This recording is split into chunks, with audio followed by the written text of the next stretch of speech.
She said, God has a calling in your life, you and your wife and all your kids. The devil is trying to destroy you because of God's calling. So I was lying there and then tears started rolling around my eyes. I didn't understand. And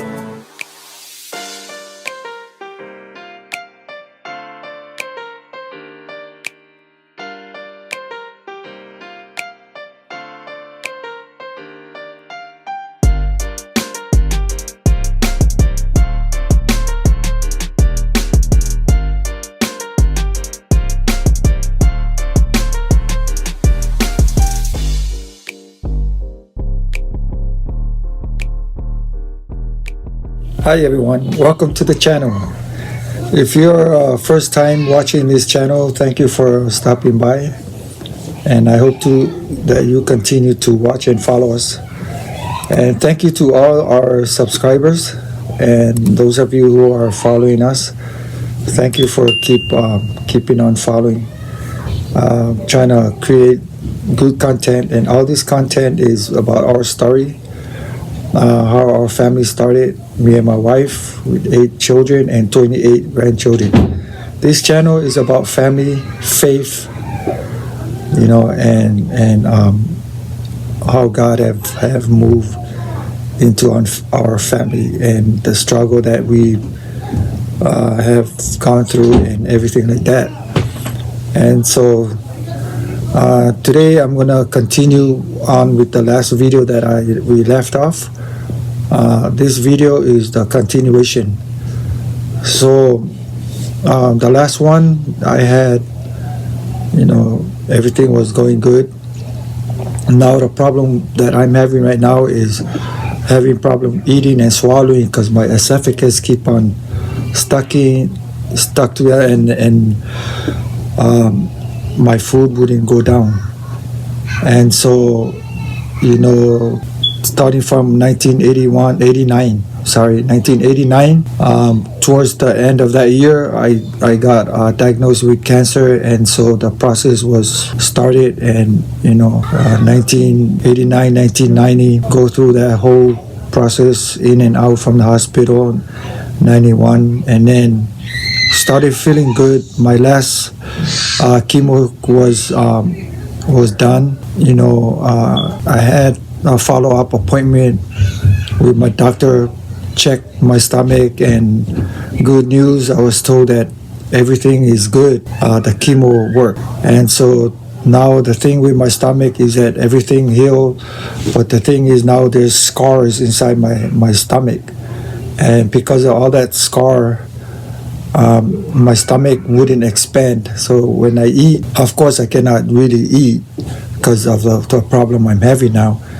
But the doctor told me that when I eat, I'm gonna get full real quick because my stomach doesn't expand. And so, that was good news that the cancer is done, the chemotherapy worked. But now I gotta deal with this other issue, and the issue is with eating. At this point now, because food getting stuck and whatnot, started going to the doctor to do that procedure, put me to sleep and open up the esophagus so the food can go in. And it started out once a month.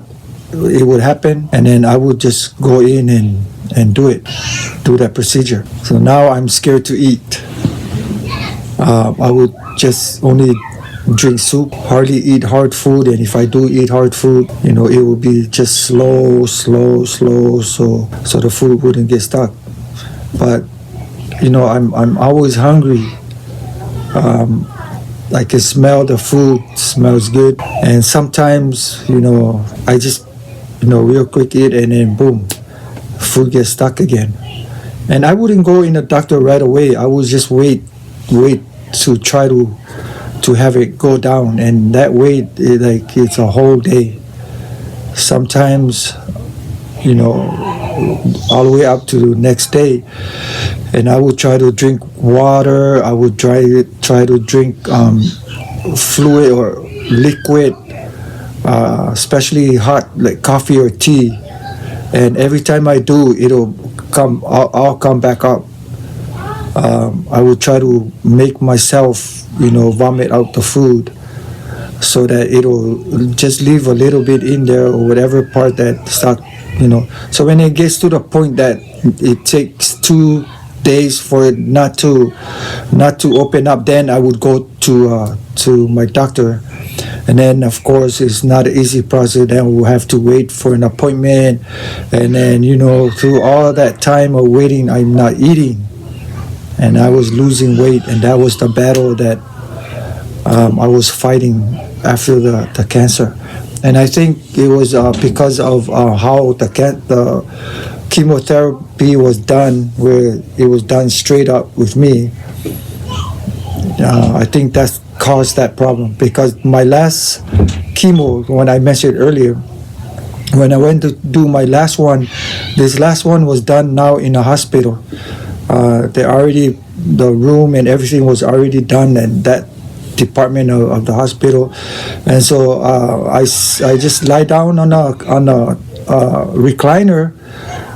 The nurses were there, put the IV, and then put the medication in, hook the IV in, and I would stay for 2 hours. The medication is in the IV, in the bag, and it will just read. So that's how it's normally done. But when I did my first 3 procedure or chemo, it was done the other way, where you just shoot the medicine straight in, and I think that's caused this problem. So now this is the battle now.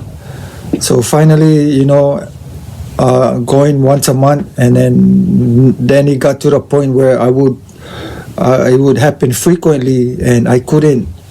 It was hard. Then I started going every other week, and then one time when I went to do the procedure, this was like 1991. But before that, 1992, my daughter was born, and now we had our six kids, and we named her Sapphira. So now we have 6 with us, 1 in Samoa, and now that's 7. The story is how our family grew. And throughout this whole process, my wife was dealing with my kids. She would have to give one of my daughter, her name was Senara, she gave her to one of her sister, and then that sister took her to Hawaii, and she raised her there in Hawaii. My other daughter, Samantha, she gave her to her older sister. Her older sister was living in the same area where we were at, San Bernardino, and she, raised her while she took care of the other ones. So now there's 3, 4, 5, and then the baby. So she have 4, right? Yeah, she have 4.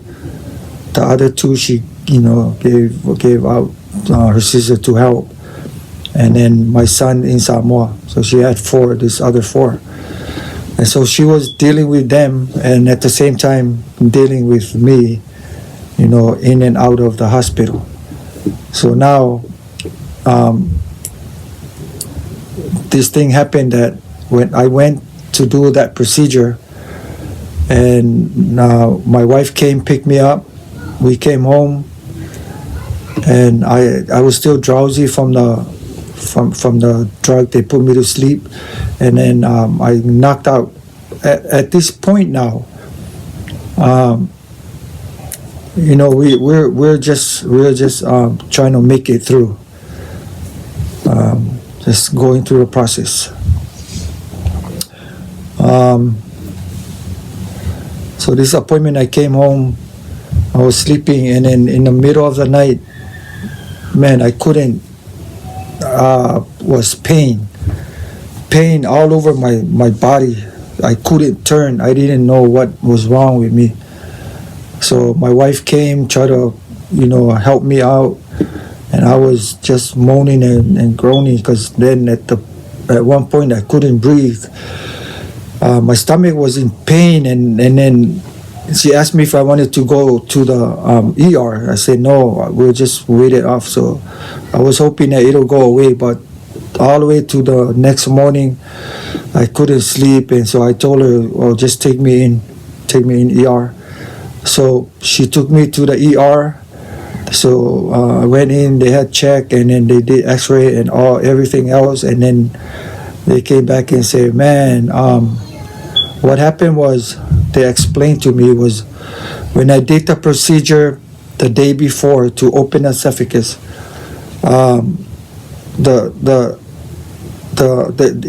it punctured a hole, and then all the acid from the stomach came out from that hole, and that caused the pain now outside.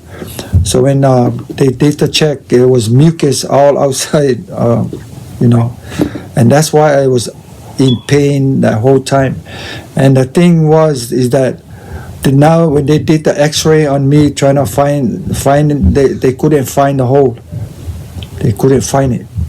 But that's what they said. They said it might have punctured a hole, and then the acid came out, and it causes that pain. So now there's all mucus all outside of my stomach. So they did an operation on me, put a tube to drain the excess out, and so I was in the hospital for 2 weeks.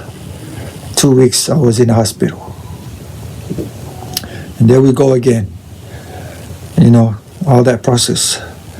So after the 2 weeks in the hospital, they couldn't hold me in there anymore because of the insurance.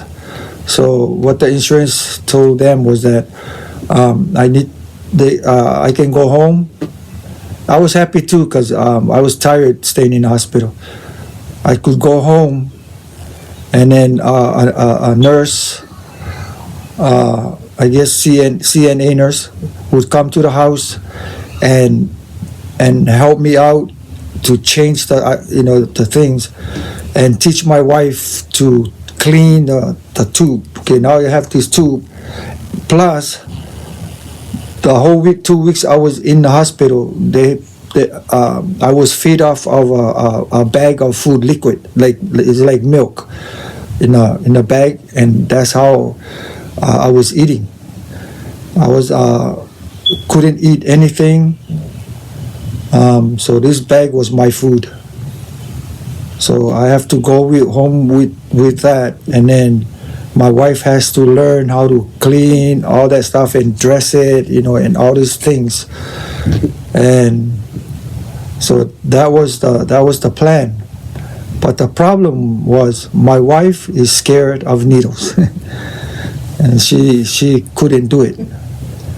So now, within the 2 weeks I was in the hospital when my wife come visit us, so we made a plan that we was going to move into her parents' house, because she has this 4 kids, and now I'm here in the hospital and she needed help.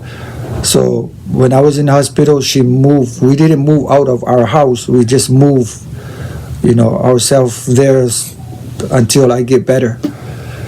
So when I came out the hospital, we went straight to her parents' house, and so we stayed there. And then the nurse that came to teach my wife, so she came the first day.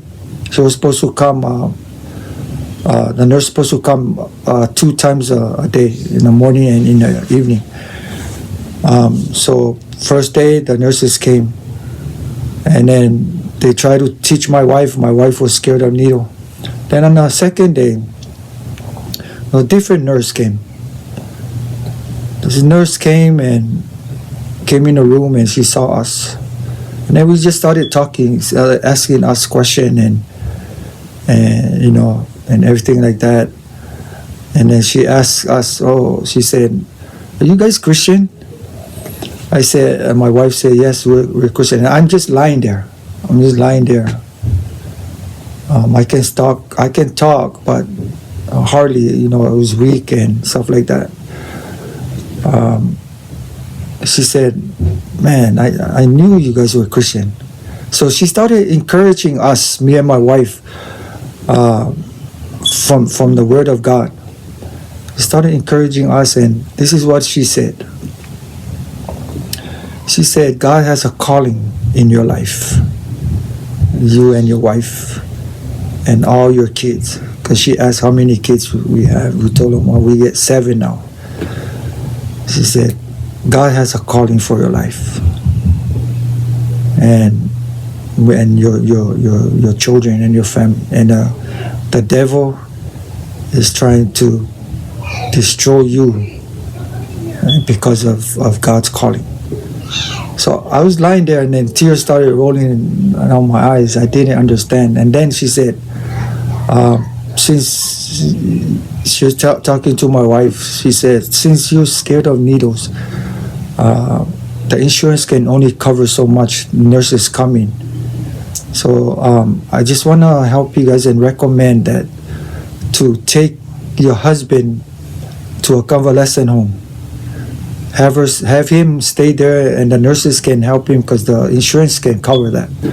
So instead of nurses coming, and you're having a hard time because now you gotta watch your kids, and then you gotta pay attention to your husband and stuff, but take him to convalescent hospital, and then the nurses there can take care of him and watch over him 24/7.